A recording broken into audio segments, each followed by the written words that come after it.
करें स्टार्ट। तो अभी तक की क्लास में अपन ने इनकम फ्रॉम हाउस प्रॉपर्टी जो चैप्टर स्टार्ट किया था उसका मैंने आप लोगों को फॉर्मेट समझाया था कि फॉर्मेट क्या है। एक बार छोटा सा रिवीजन कर लेते हैं फॉर्मेट का। इनकम फ्रॉम हाउस प्रॉपर्टी की कैलकुलेशन करने के लिए इसी फॉर्मेट का यूज करना है। सबसे पहले अपन लेते हैं म्युनिसिपल वैल्यूएशन, फिर अपन क्या लेते हैं फेयर रेंट। दोनों में जो ज्यादा होगा उसको नीचे उतारेंगे, ठीक है। उसके बाद अपन क्या लेते हैं स्टैंडर्ड रेंट।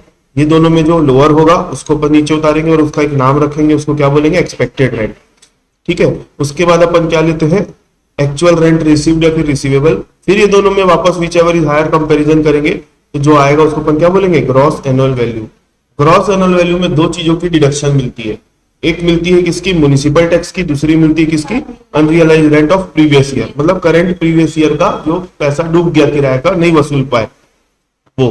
तो ये दोनों माइनस करने के बाद जो अमाउंट आएगी उसको अपन बोलेंगे नेट एनुअल वैल्यू, इसको खाली एनुअल वैल्यू भी बोल सकते हैं। इसके अंदर फिर से दो डिडक्शन मिलती है, एक किसकी मिलती है standard deduction at the rate of 30%। ये 30% किसका कैलकुलेट होता है एनुअल वैल्यू का, यहाँ पे ले लोगे। और interest on loan, interest on loan के दो कंपोनेंट होते हैं, एक होता है प्रीवियस ईयर इंटरेस्ट, तो दूसरा होता है कंस्ट्रक्शन पीरियड इंटरेस्ट। ये दोनों चीज की डिडक्शन लेने के बाद जो बचेगा उसको अपन क्या बोलते हैं इनकम फ्रॉम हाउस प्रॉपर्टी। यहाँ पर ऐड करेंगे एरियर रेंट या फिर अनरियलाइज्ड रेंट जो पहले समय में हुआ था उसकी रिकवरी हो रही है, तो ये हमारे लिए इनकम होती है, तो इसको ऐड करेंगे। लेकिन ऐड करने के पहले यहाँ पर क्या माइनस करना पड़ेगा 30% स्टैंडर्ड डिडक्शन माइनस करेंगे। ये माइनस करने के बाद इन दोनों अमाउंट को ऐड करेंगे, जो आएगा उसको अपन क्या बोलेंगे taxable income from house property. एक सिंपल सा फॉर्मेट था। हाँ ये पॉइंट नहीं बोले थे ना आप, यहीं तक बस बताए थे। तो ये फॉर्मेट आपको लगभग सभी क्वेश्चन सॉल्व करने के लिए आपको फॉलो करना है, ठीक है। ये एक स्टैंडर्ड फॉर्मेट है। इसके बाद मैंने आप लोगों को एक एग्जांपल करवाया था, है ना, एक बेसिक एग्जांपल था जिससे एक फॉर्मेट का ओवरव्यू मिल जाए अपने को। उसके बाद सभी चीजों की मीनिंग मैंने बताया था। म्युनिसिपल वैल्यूएशन क्या होता है annual rental value as per records of municipality या म्युनिसिपल कॉर्पोरेशन ने जो रिकॉर्ड रखा हुआ है। फेयर रेंट किसको बोलते हैं मार्केट वैल्यू ऑफ रेंट, है ना, उसी टाइप के मकान का उसी लोकेलिटी में। स्टैंडर्ड रेंट कौन बताता है rent control act. Expected rent क्या होता है जो इनकम टैक्स वाले हमसे एक्सपेक्ट कर रहे हैं, ये दिया नहीं रहता, ये कैलकुलेट होके आता है ना। उसके बाद एक्चुअल रेंट रिसीव्ड जो एक्चुअली हमने रेंट पर दिया है उस प्रॉपर्टी को, तो एक्चुअल रेंट रिसीव्ड जो मिल चुका है और जो मिलने का है उसको रिसीवेबल, दोनों को ऐड करके लेते हैं, है ना। उसके बाद अपन क्या लेंगे gross annual value, gross annual value, है ना। ये कैसे आता है एक्सपेक्टेड रेंट और एक्चुअल रेंट दोनों में कंपेयर करते हैं तो ये हमको मिलता है। म्युनिसिपल टैक्स माइनस करेंगे, जो टैक्स म्युनिसिपैलिटी को पे किया जाता है ओनर के द्वारा, अपन उसको क्या बोलते हैं म्युनिसिपल टैक्स, वो यहाँ पर डिडक्शन मिलती है। फिर अपन अनरियलाइज्ड रेंट की बात किए थे, जो प्रीवियस ईयर में रेंट की अमाउंट रिकवर नहीं की जा सकती उसको अनरियलाइज्ड रेंट बोलते हैं। एनुअल वैल्यू कहां से आता है ग्रॉस एनुअल वैल्यू में दो चीजों की डिडक्शन लेते हैं तो एनुअल वैल्यू आ जाता है। स्टैंडर्ड डिडक्शन 30% लेना है, कंपलसरी डिडक्शन है ये। उसके बाद interest on loan, interest on loan के दो कंपोनेंट है बताया था, और इंटरेस्ट ऑन लोन की डिडक्शन कब मिलेगी जब लोन किससे रिलेटेड होगा मकान के परचेज से, कंस्ट्रक्शन से, रिपेयर से या फिर रिनोवेशन से, ठीक है।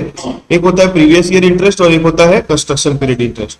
उसके बाद अपन बात किए थे रिकवरी ऑफ अनरियलाइज्ड रेंट या फिर एरियर रेंट, जो ऐसा रेंट जो पिछले समय में रिकवर नहीं हो पाया था लेकिन अब आपको वो रिकवर हो रहा है प्रीवियस ईयर में, तो ये हमारे लिए इनकम होती है, इसको ऐड करते हैं।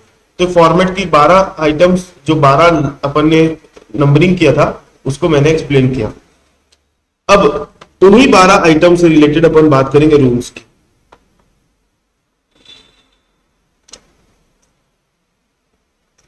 तो सबसे पहले एक एक करके अपन डिस्कशन करते हैं सबके बारे में, और ये अब जो मैं आज की क्लास से स्टार्ट करने जा रहा हूं ना, ये क्वेश्चन बनाने के लिए बहुत काम आने वाले, ठीक है। सबसे पहले अपन बात करेंगे म्युनिसिपल वैल्यूएशन की।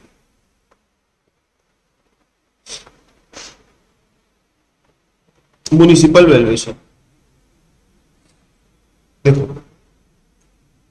हमारा income from house property calculate करने का सबसे पहला स्टेप क्या होता है, सबसे पहले म्युनिसिपल वैल्यूएशन लेते हैं। अगर एक क्वेश्चन में दिया ही नहीं है तो क्या करो, अगर म्युनिसिपल वैल्यूएशन नहीं दिया है तो आपको लेना ही नहीं है, दिया है तो लो, नहीं दिया है तो मत लो। लेकिन कभी कभी क्या होता है म्युनिसिपल वैल्यूएशन जो होता है ना इनडायरेक्टली दिया है, इनडायरेक्टली। नॉर्मली क्या होता है म्युनिसिपल वैल्यूएशन क्यों देखा जाता है, म्युनिसिपल कॉर्पोरेशन वाले है ना, म्युनिसिपल वैल्यूएशन इसलिए निकालते हैं ताकि उस पर म्युनिसिपल टैक्स की कैलकुलेशन करी जा सके। फॉर एग्जाम्पल म्युनिसिपल वैल्यूएशन 50,000 है और म्युनिसिपल टैक्स है 10%, तो म्युनिसिपल टैक्स की अमाउंट कितनी आएगी मेरे को बताओ? 5,000 आएगी। ये समझ में आया? म्युनिसिपल वैल्यूएशन 50,000 है और म्युनिसिपल टैक्स जो है कितना परसेंट है? 10%। किसका 10%? म्युनिसिपल वैल्यूएशन का। तो म्युनिसिपल टैक्स की अमाउंट कितनी आएगी? 5,000 आएगी। कभी कभी क्या करता है, हमको ये वाली इंफॉर्मेशन नहीं देता, सिर्फ इतना लिखा हुआ मिलेगा। क्या लिखा हुआ मिलेगा? कि म्युनिसिपल टैक्स जो है ना वो 10% है और म्युनिसिपल टैक्स की अमाउंट कितनी है, मतलब दोनों बात अभी किसकी कर रहा है? म्युनिसिपल टैक्स की बात कर रहा है। म्युनिसिपल टैक्स की अमाउंट दे दिया है और म्युनिसिपल टैक्स का परसेंटेज दे दिया है। तो कभी भी म्युनिसिपल टैक्स का जो परसेंटेज होता है ये हमेशा कैलकुलेट होता है म्युनिसिपल वैल्यूएशन पर। तो देयरफॉर म्युनिसिपल वैल्यूएशन के अमाउंट कैसे निकाल पाओगे? Reverse calculation. रिवर्स कैलकुलेशन मतलब 5,000 इंटू 100 डिवाइड बाय 10, तो आ जाएगा 50,000। तो वही मेरे को यहां पर बताना है म्युनिसिपल वैल्यूएशन के बारे में। 3 कंडीशन हो सकती, ठीक है। एक तो गिवन इन क्वेश्चन, देन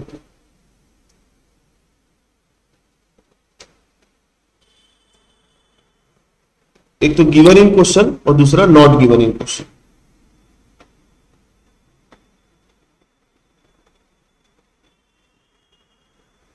अगर क्वेश्चन में नहीं दिया है नॉट टू टेक इन, या फिर इसको इतना लंबा ना लिख के सिर्फ एक लाइन लिख देता हूं,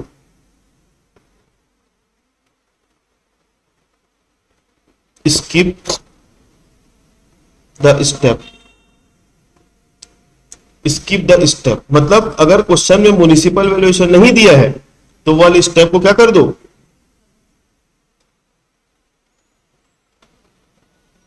उसको स्किप कर दो, मतलब ब्लैंक जगह छोड़ दो उसको। अब सीधा आगे आगे बढ़ जाओ। अगर क्वेश्चन में दिया है तो दिया भी रहेगा ना, तो 2 तरीके से देता है, एक देगा डायरेक्टली और दूसरा देगा indirectly.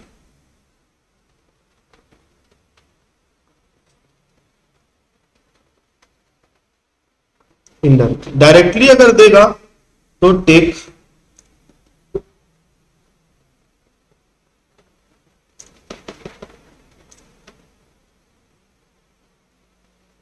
As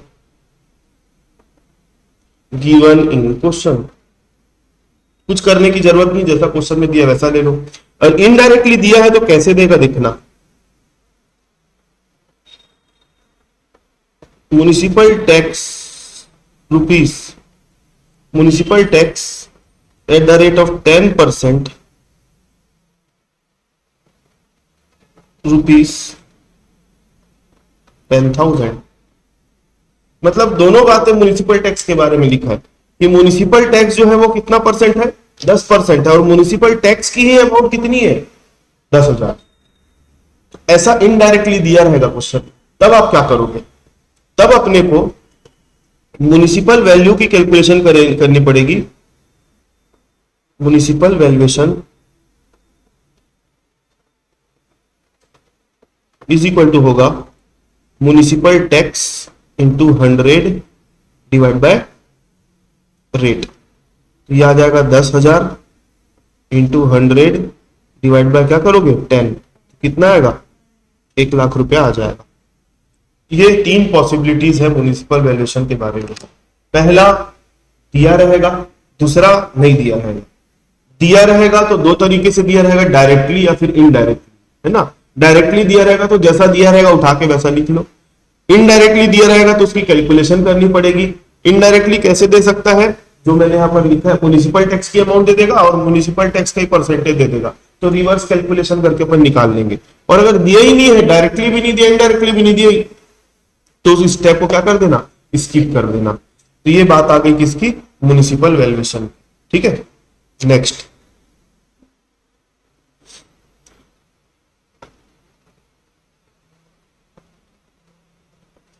fair rent,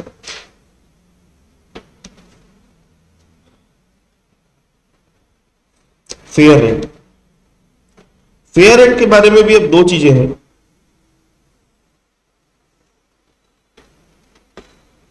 fair rent के बारे में भी दो बातें हैं। इफ गिवन इन क्वेश्चन,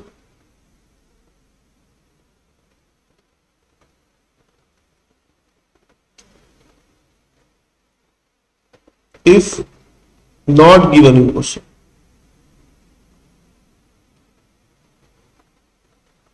अगर फेयर रेंट क्वेश्चन में दिया हुआ है तो take as given in question,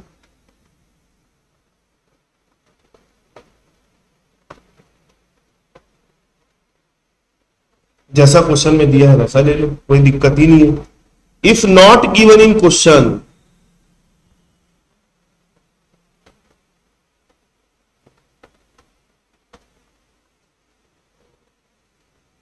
then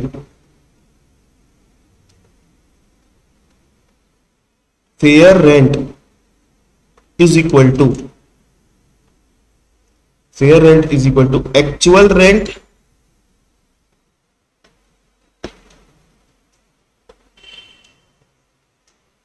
into 12 month. अगर क्वेश्चन में फेयर रेंट नहीं दिया है तो उस केस में एक्चुअल रेंट को ही हम क्या करते हैं, 12 महीने के हिसाब से ले लेते हैं, तो वो बन जाती है हमारी फेयर रेंट। हम मान लेते हैं कि हमने जिस रेट पर किराए पर दिया है मकान को वो मार्केट के हिसाब से दिया होगा, तो fair rent is equal to क्या हो जाएगा, actual rent into 12 month. Clear है? तो ये दो मैंने बातें बताई। उसके बाद थर्ड,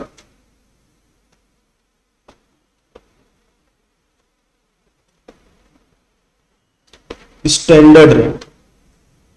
यहां पर भी स्टैंडर्ड रेंट के लिए ये है कि क्वेश्चन में दिया होगा कि नहीं दिया होगा। इफ गिवन इन क्वेश्चन,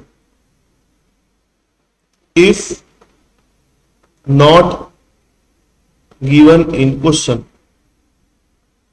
अगर क्वेश्चन में दिया हुआ है देन टेक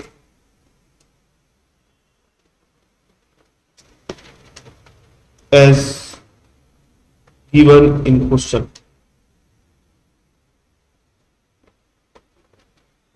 और अगर नहीं दिया हुआ है, एक मिनट, हेलो, हाँ हाँ हाँ बोल रहा हूं, क्या करना है, कॉपी क्लिक करके ले जाना है। तो अभी तो मैं ऑफिस में हूं, वो अभी नहीं आ पाएंगे। कितने बजे तक आ सकते हैं? मैं बोल देता हूँ, लोग आ जाएंगे। हाँ,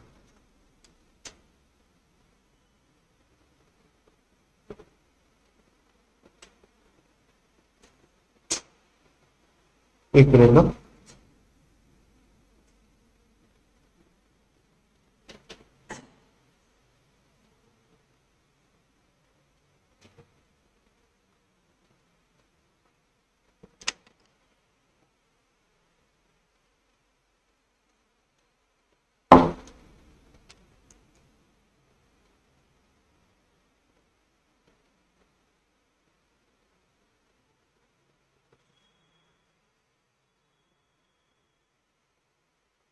हेलो, मैं बोल रहा था रूही के स्कूल से कॉल आया था अभी, वो कॉपी, रिवीजन कॉपी का फोटो लेके आ जाओ बोल रही है, तो चले जाना तुम लोग।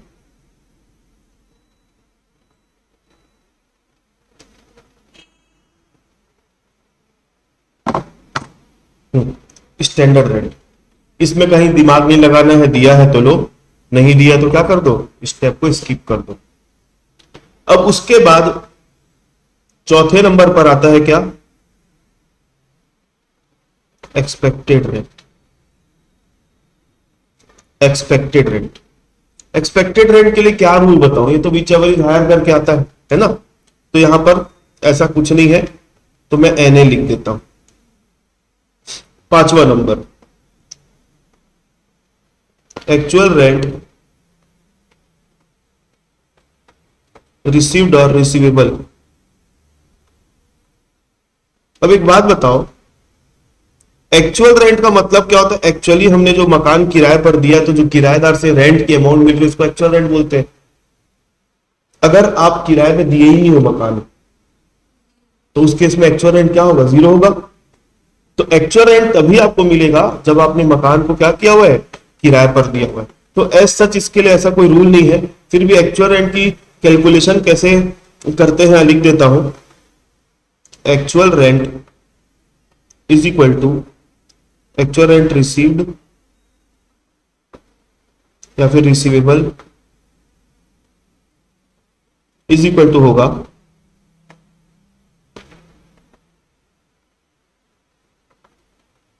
Actual rent into period let out. जितना आपने टाइम मकान को क्या किया हुआ है? किराए पर दिया हुआ है, उससे मल्टी। अब 10 महीने के लिए देखो, फेयर रेंट और एक्चुअल रेंट में कनेक्शन है। फॉर एग्जाम्पल, आपने अपना मकान 10,000 रुपए पर मंथ किराए पर दिया हुआ है और उस क्वेश्चन में, जो क्वेश्चन की बात कर रहा हूं, उस क्वेश्चन में फेयर रेंट आया है। तो फेयर रेंट हमेशा आप कितने महीने का लोगे? 12 महीने का। तो 10,000 इंटू 12 करके लोगे तो 1,20,000 आ जाएगा। लेकिन आपका जो मकान था उस साल में 10 महीने के लिए रेंट पर दिया हुआ था, 2 महीने खाली पड़ा था, तो उस केस में एक्चुअल रेंट कितने महीने का लोगे? 10 महीने का।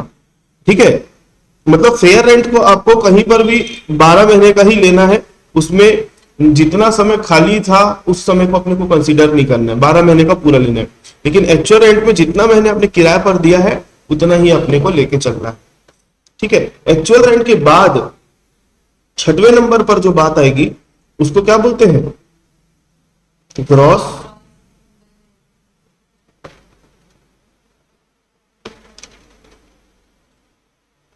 Gross annual value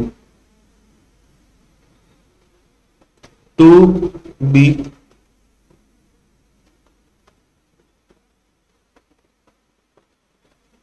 discussed later with cases. जब मैं आप लोगों को केसेस करवाऊंगा ना, कि केस 1 2 3 4 5 ऐसा, तो वहां पर ग्रॉस एनुअल वैल्यू के बारे में थोड़ा डिटेल में बात करूंगा। तो इसलिए इसको यहां पर मैं स्किप कर रहा हूं, यहां पर नहीं ले रहा हूं इसके बारे में, वहां पर अपन डिटेल में चर्चा करेंगे। अब बहुत इंपॉर्टेंट पॉइंट आ रहा है, म्युनिसिपल टैक्स।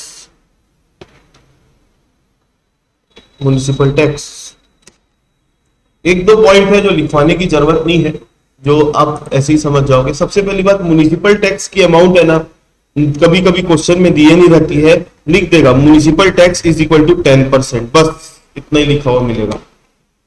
तो किसका 10%? ये इंप्लाइड है कि म्युनिसिपल टैक्स की कैलकुलेशन करने के लिए ही क्या निकाला जाता है? Municipal valuation. तो म्युनिसिपल टैक्स 10% बोल दिया ना, मतलब ये किसका होगा? म्युनिसिपल वैल्यूएशन का होगा। तो ये लिखवाने की जरूरत नहीं है, लेकिन जो मेरे को बताना है ध्यान से सुनो। म्युनिसिपल टैक्स की डिडक्शन कहां पर मिलती है? ग्रॉस एनुअल वैल्यू में से मिलती है। म्युनिसिपल टैक्स की डिडक्शन तभी मिलेगी जब उसका पेमेंट ओनर करेगा। अगर वो किराएदार से पेमेंट करवाएगा उसका, तो डिडक्शन नहीं मिलेगी। मतलब वो म्युनिसिपल टैक्स का पैसा ओनर के जेब से जाना चाहिए। आगे बात समझ में? म्युनिसिपल टैक्स का पेमेंट सबसे पहली बात कौन करेगा? ओनर। ये पहला केस लिखवाऊंगा डिटेल में। इसके बाद म्युनिसिपल टैक्स का पेमेंट होगा तभी उसकी डिडक्शन मिलेगी। अनपेड रह जाएगा तो डिडक्शन नहीं मिलेगी। मेरा बोलने का मतलब है, जैसे आपका ये प्रीवियस ईयर है, ये प्रीवियस ईयर है, आपका म्युनिसिपल टैक्स बनता है 10,000 रुपए साल का। तो 10,000 रुपए सबसे पहली बात पे कौन करेगा? ओनर, तभी डिडक्शन मिलेगी। अब ओनर जितना पे करेगा ना प्रीवियस ईयर में, उतने की डिडक्शन मिलेगी। जैसे ओनर ने 10,000 रुपए पे कर दिया, पेड है, तो 10,000 की डिडक्शन मिल जाएगी। कभी कभी ओनर जो है वो पूरी अमाउंट का पेमेंट नहीं किया है, मात्र 7,000 रुपीज ही पे किया है, बाकी 3,000 रुपए क्या है? अनपेड है। तो जितना पे हुआ है ना उतने की ही डिडक्शन मिलेगी, जो अनपेड पोर्शन है उसकी डिडक्शन नहीं मिलेगी। ये दूसरा रूल। पेमेंट किसके द्वारा होना चाहिए? ओनर के द्वारा, और प्रीवियस ईयर में उसका पेमेंट किया जाना चाहिए, अनपेड नहीं रहना चाहिए, है ना। तीसरा रूल, म्युनिसिपल टैक्स चाहे कितने भी साल का हो, ये आपका करंट प्रीवियस ईयर है, बीच वाला जो मैंने अभी बनाया, इस साल का म्युनिसिपल टैक्स का पेमेंट आप इस साल कर रहे हो, मतलब पिछले 2 साल से अनपेड था, उसका पेमेंट आप कब कर रहे हो? पिछले 2 साल का अनपेड था उसका प्रीवियस ईयर में लाके पे कर रहे हो, या फिर आपने फ्यूचर के म्युनिसिपल टैक्स का पेमेंट यहीं पर ही लाके एडवांस में कर दिया। तो जितना प्रीवियस ईयर में पे होगा, चाहे वो किसी भी साल का हो और कितनी भी अमाउंट हो, कोई लिमिट नहीं है, पूरा डिडक्शन आप क्लेम कर सकते हैं। यही बात समझ में? मतलब आपको देखना है कि प्रीवियस ईयर में म्युनिसिपल टैक्स कितना पे हो रहा है, इररिस्पेक्टिव ऑफ कि ईयर की कौन से साल से वो म्युनिसिपल टैक्स बिलोंग करता है। एडवांस का भी मिल जाएगा, और पिछले साल का जो बाकी रहेगा इस साल पे करेगा तो उसका भी मिल जाएगा, और करंट ईयर का पे कर रहे तो मिलेगा ही मिलेगा। हाँ, और एक ओनर की जेब से जाना चाहिए पैसा। तो इसके बारे में लिखवा दो।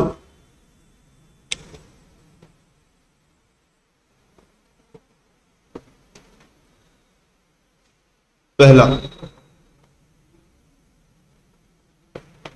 म्युनिसिपल टैक्स इज ऑलवेज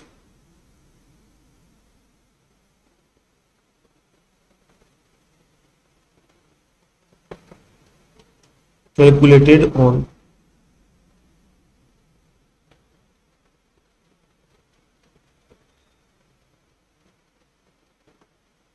नहीं,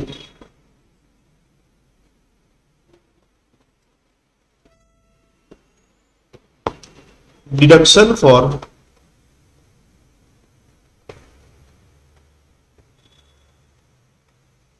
municipal tax is allowed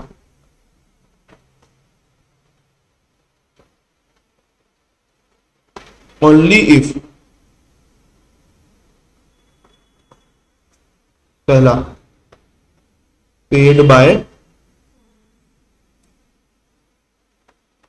owner, दूसरा, paid during previous year. It means that if municipal tax is unpaid, then no deduction is allowed। तीसरा,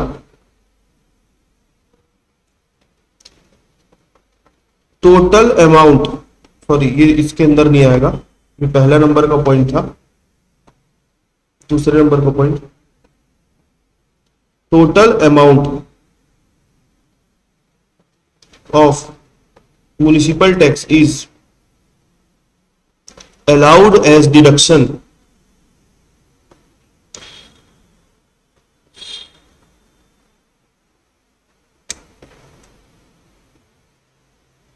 total amount of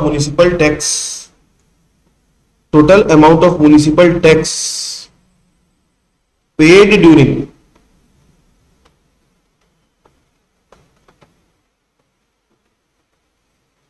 previous year will be allowed as deduction irrespective of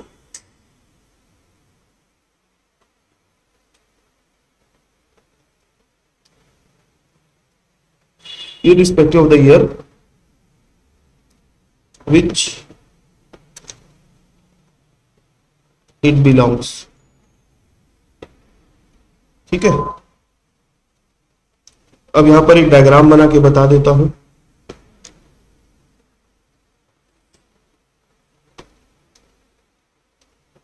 ये हमारा previous year है मान के चलो, है ना। इस साल का म्युनिसिपल टैक्स यहाँ पे हो गया, इस साल का भी हो गया, इस साल का भी हो गया, है ना।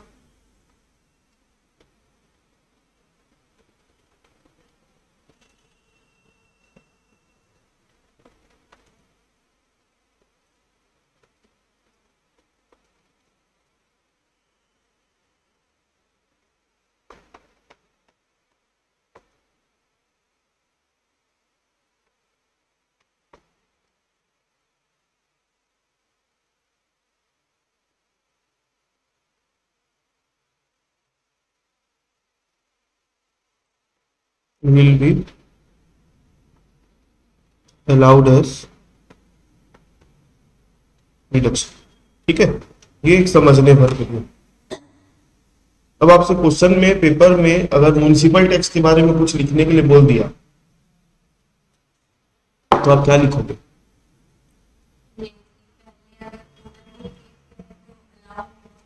ये तो इसके रूल्स है। आप शुरुआत कहां से करोगे? यहां से म्युनिसिपल टैक्स की मीनिंग लिखो, उसके बाद इससे रिलेटेड जो दूसरा नंबर पे मैंने लिखा ना ये लिखोगे, तब आपका आंसर कंप्लीट होगा, ठीक है। पहली बात, म्युनिसिपल टैक्स की डिडक्शन तभी मिलेगी जब ओनर के द्वारा पे किया जाएगा, तभी मिलेगी जब प्रीवियस ईयर में उसका पेमेंट किया जाएगा। दूसरी बात कि म्युनिसिपल टैक्स का पेमेंट प्रीवियस ईयर में जितना भी किया जा रहा है, जितना भी, चाहे वो पिछले साल का भी इस साल लाके कर दो, इस साल का भी इस साल कर दो, आने वाले साल का भी इस साल कर दो, है ना, पूरा म्युनिसिपल टैक्स का डिडक्शन आप क्लेम कर सकते हो, इसकी कोई मैक्सिमम लिमिट नहीं है। नेक्स्ट, यहां पे ए भी कर देता हूं, नंबरिंग गड़बड़ हो जाएगा नहीं तो। ए बी, 8वां, unrealised rent.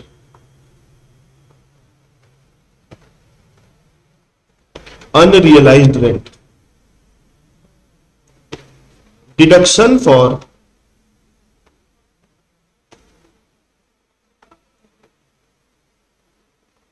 unrealized rent is allowed only if conditions of rule 4 are satisfied। कल आपने ही पूछा था ये सवाल, अनरियलाइज्ड रेंट की डिडक्शन तभी मिलेगी जब आप रूल 4 के कंडीशन को सेटिस्फाई करोगे, रूल 4 के कंडीशंस। अब आपका सवाल होगा रूल 4 मतलब क्या? रूल 4, तो रूल 4 की कंडीशन के अंदर 4 बातें लिखी, मैं शॉर्ट में लिखवा दे रहा हूं, ठीक है। ये छोटी छोटी बातें एमसीक्यू का भी पार्ट बनती है ना। जब मैं आप लोगों को इसकी थ्योरी पढ़ाऊंगा इस चैप्टर की, सब सारी चीजों को मैं डिटेल में लेके चलूंगा। अभी क्वेश्चन बनाने के लिए जितना अपने को जरूरी है अपन उतना ही लिखेंगे। तो 4 बातें लिखी हुई है रूल 4 के अंदर। पहला, the tenancy is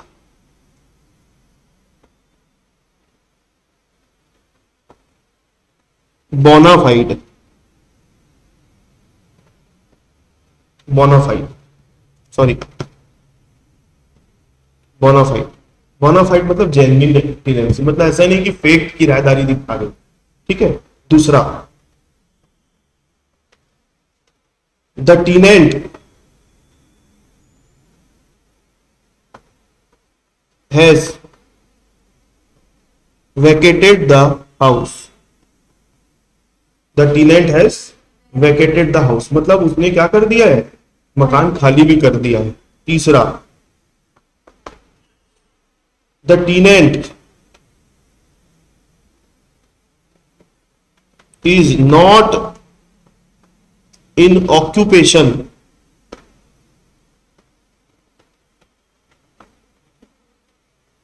of any other property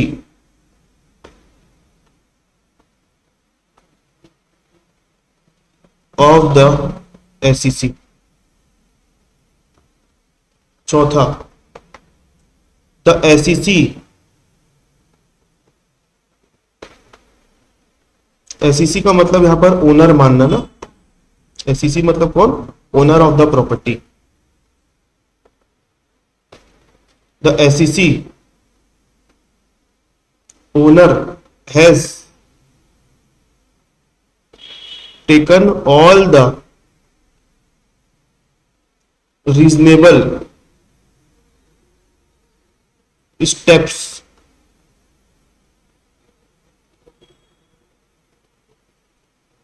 that is legal proceedings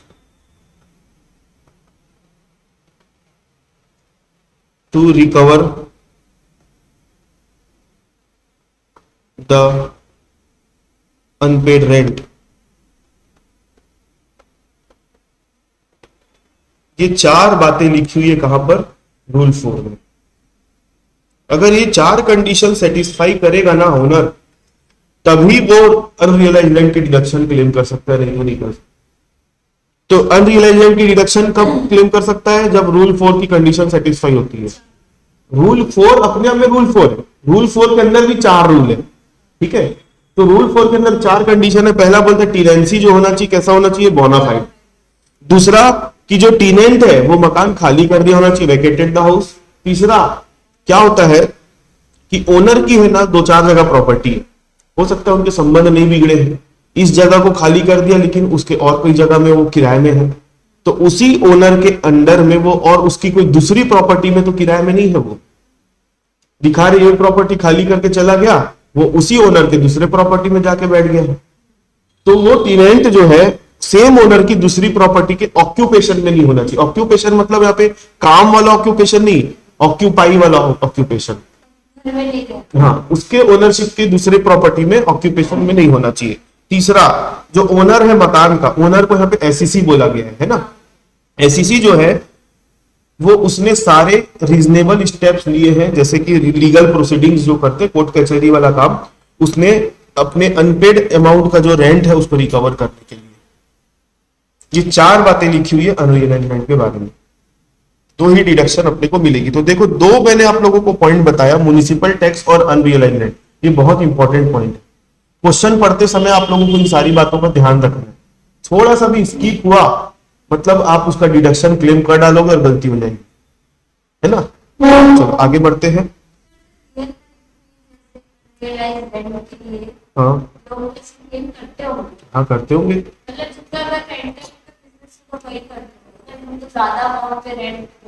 देखो क्या होता है कि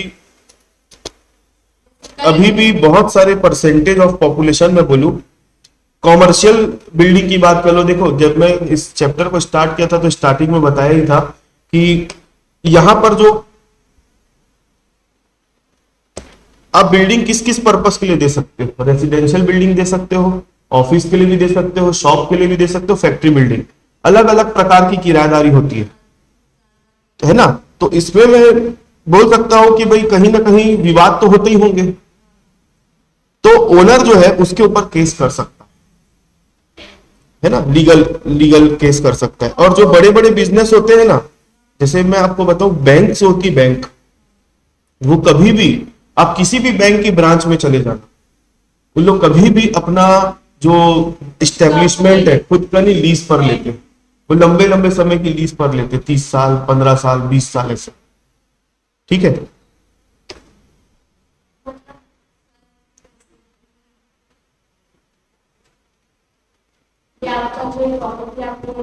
हाँ रेंट नहीं दिया और कॉन्ट्रैक्ट नहीं है तो कॉन्ट्रैक्ट चलता आ रहा था। और देखो ये सारी चीजें तो क्या बोलते हैं दिखने वाली चीजें, अगर मैं खाली कर दिया हूं तो सामने वाला उस चीज को प्रूफ भी कर सकता है। भाई मेरा मान लो रेंट एग्रीमेंट एक्सपायर हो गया और मैं अभी भी इस जगह पर हूं और मैंने रेंट नहीं दिया, मैं हूं तो मैं यहाँ पे, हाँ हाँ नहीं तो ऐसा देखो कोई भी मकान मालिक जो होता है वो ये पहले कॉन्ट्रैक्ट करवाता ही है। हाँ कॉन्ट्रैक्ट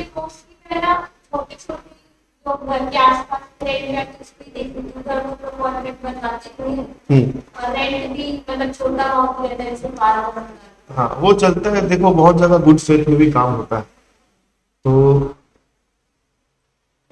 वो लोग ये सब पे भी करते थे जो बड़ा कमर्शियल देते होंगे जिनको मतलब टैक्स का बहुत हाँ वही करते।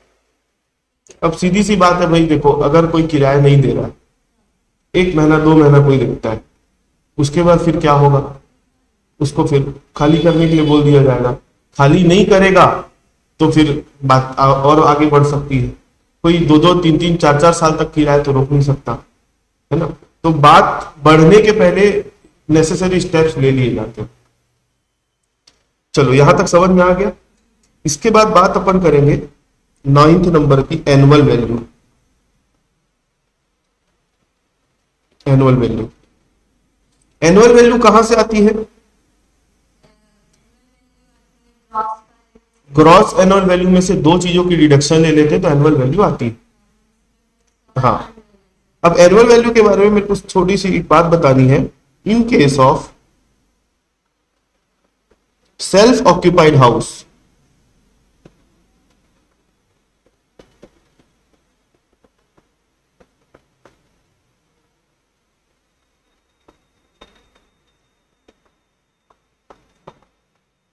annual value is considered as nil।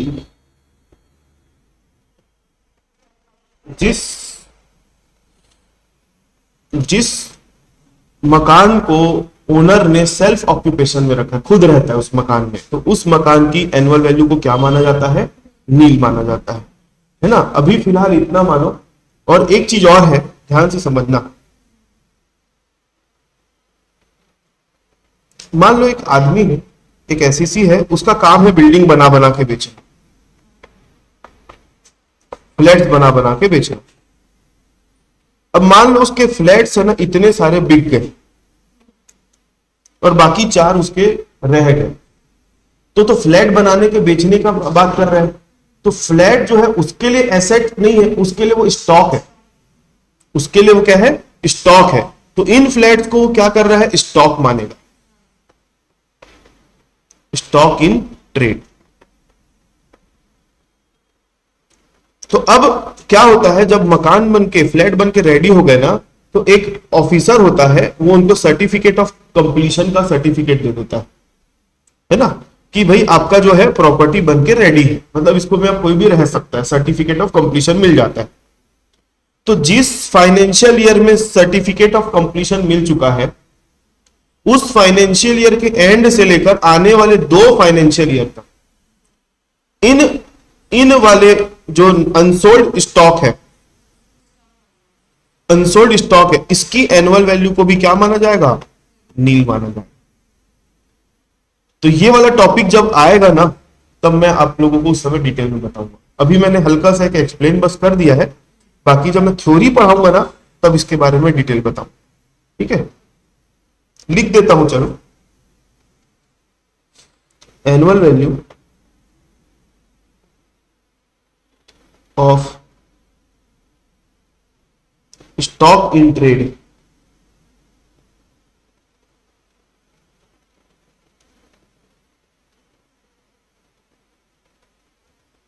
is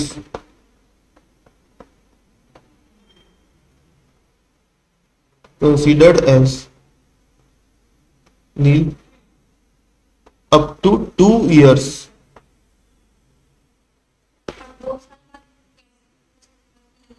अब सर्टिफिकेट ऑफ कंप्लीशन मान लो आपको मिला है 2000, हाँ 22-23 में मिला है, मान लो, है ना, किसी भी डेट में मिला हो, इस डेट के 31 मार्च से आने वाले 2 साल तक उसकी एनुअल वैल्यू को नहीं माना जाए। For 2 years from the end of the year in which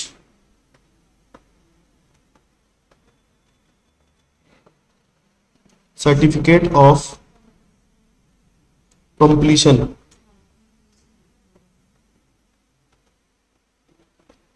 obtained from competent authority।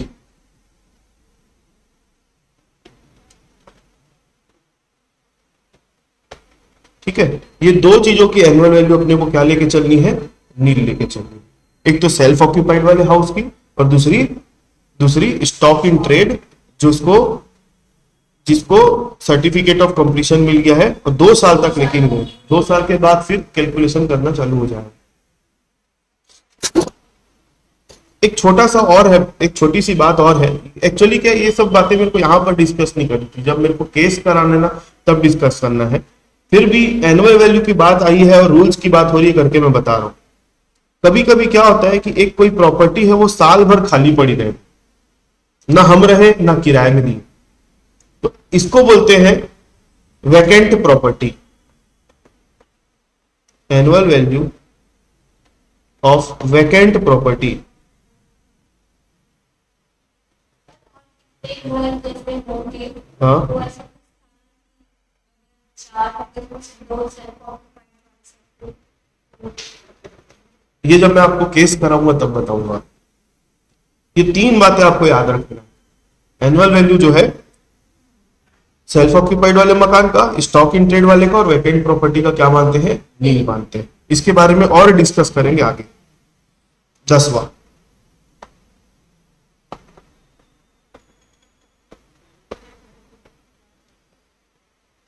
Standard deduction. क्या होता है स्टैंडर्ड डिडक्शन? 30% लेते हैं एनुअल वैल्यू में से, है ना। इसके बारे में अब रूल ही चल रहा है, no standard deduction is allowed if annual value is nil और निगेटिव। अगर एनुअल वैल्यू जो है नील में आ रही है, नील कब आती है अभी मैंने बताया, ठीक है, और एनुअल वैल्यू कभी कभी निगेटिव आ जाती है। एनुअल वैल्यू निगेटिव आने के 2 कारण हो सकते हैं। एक कारण हो सकता है कि आपने एक्सेस म्युनिसिपल वैल्यूएशन का डिडक्शन ले लिया है, म्युनिसिपल टैक्स का, सॉरी मैंने बताया था ना, म्युनिसिपल टैक्स का आप 4-5 साल, जितने साल का भी साल पे कर रहे हो सबका डिडक्शन मिल जाएगा। हो सकता है कि ग्रॉस एनुअल वैल्यू से ज्यादा आपकी म्युनिसिपल टैक्स की अमाउंट आ जाए, तो उस केस में क्या होगा, एनुअल वैल्यू निगेटिव आ जाएगा। और एनुअल वैल्यू नील कब कब आ सकता है, ये 3 कंडीशन मैंने बताई। तो चाहे एनुअल वैल्यू नील आ जाए, चाहे एनुअल वैल्यू निगेटिव आ जाए, उस केस में स्टैंडर्ड डिडक्शन अलाउड नहीं है। केवल स्टैंडर्ड डिडक्शन तभी अलाउड होगा जब एनुअल वैल्यू क्या होगी, पॉजिटिव में होगी। यहां पे लिख देता हूं, इट मींस दैट, लिखने की जरूरत नहीं है वैसे, it means that standard deduction is allowed only if annual value is positive। ठीक है। दूसरा point, no deduction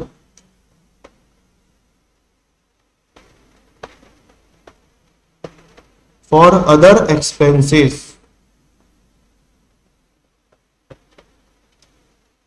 such as that is repairs,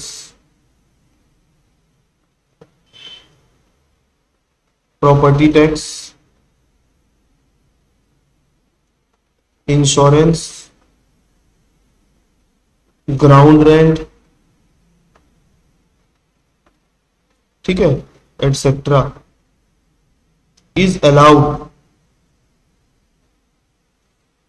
because it is assumed that all the expenses are included in 30%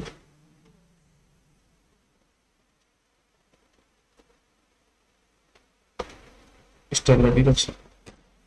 ठीक है, मतलब आपने 30% standard deduction ले लिया, इसका मतलब यह है कि इनकम टैक्स वाले मान लेते हैं कि आपने सारे एक्सपेंस का डिडक्शन यहां पर क्लेम कर दिया। तो जैसे कि मैंने कुछ एग्जांपल के तौर पे लिख दिया है, repair, property tax, insurance, ground rent, आपको ऐसा कुछ कुछ नाम देखने को मिलेगा, तो इनकी डिडक्शन अलाउड नहीं होगी क्योंकि सब इसमें इंक्लूड है मान लेते हैं। चाहे आपका एक्चुअल एक्सपेंस इससे ज्यादा हो या कम हो, वो मैटर नहीं। ठीक है, it does not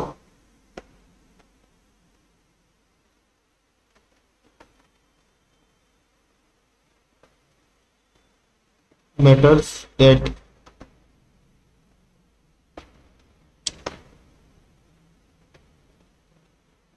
actual expenditure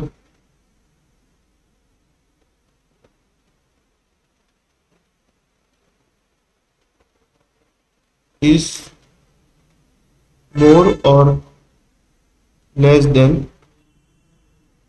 the amount of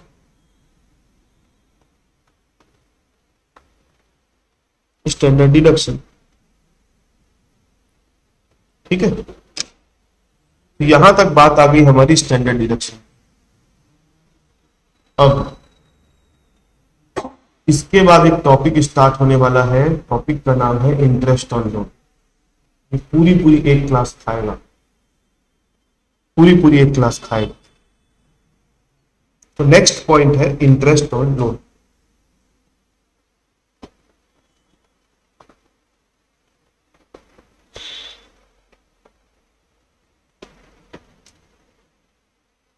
interest और लोन जो है ना, दो चीजों से मिलकर बनता है। एक बनता है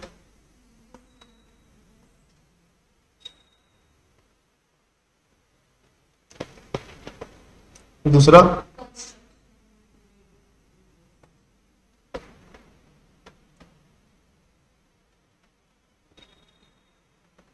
प्रीवियस ईयर इंटरेस्ट और दूसरा है construction period interest. Total amount of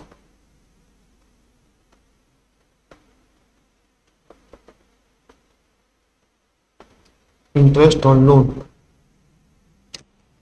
बस अब मेरे को आप लोगों को यह सिखाना है प्रीवियस ईयर इंटरेस्ट की कैलकुलेशन कैसे करते हैं और कंस्ट्रक्शन पीरियड इंटरेस्ट की कैलकुलेशन करते हैं। ये पूरी पूरी एक क्लास लेगा, पूरी पूरी।